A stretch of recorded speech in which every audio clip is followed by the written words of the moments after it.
ఆంధ్రప్రదేశ్ను నిప్పులు కొలుములా మారుస్తున్న ఎండల తీవ్రతపై రాష్ట్ర ప్రభుత్వం అత్యంత కీలక నిర్ణయం తీసుకుంది. అమరావతి రీజియన్తో పాటు పలు జిల్లాల్లో ఉష్ణోగ్రతలు అసాధారణంగా పెరిగిపోతూ ఉండడంపై ముఖ్యమంత్రి చంద్రబాబు కీలక సమీక్ష నిర్వహించారు. అత్యధిక వేడి వలగాల్పులు ఉన్న ప్రాంతాల్లో తక్షణమే సెలవులు ప్రకటించాలని అధికారులు ఆదేశించారు. ఇక మరోవైపు రాజధాని ప్రాంతంలో పరిస్థితి ఆందోళనకరంగా మారింది. తుళ్లూరు పిహెచ్సికి వడదెబ్బ బాధితులు పోటెత్తారు.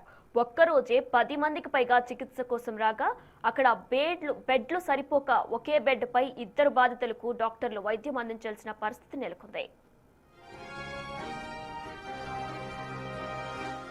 ఇక అమరావతి నిర్మాణ పనుల్లో ఉన్న కార్మికులు ఎండ తీవ్రతకు పెద్ద సంఖ్యలో వడదెబ్బ బారిన పడుతున్నారు. ఈ నేపథ్యంలో రాజధాని నిర్మాణంలో పనిచేస్తున్న శ్రామికులు ప్రాణాల రక్షణ కోసం ప్రభుత్వం వైద్య నిపుణులు అత్యవసర సూచనలు జారీ చేశారు.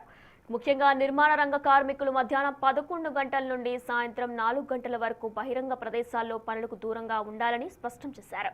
పని స్థలాల వద్ద తప్పనిసరిగా నీడ, తాగునీరు, ఓఆర్ఎస్ ప్యాకెట్లు అందుబాటులో ఉంచాలని కాంట్రాక్టర్లు ఆదేశించారు.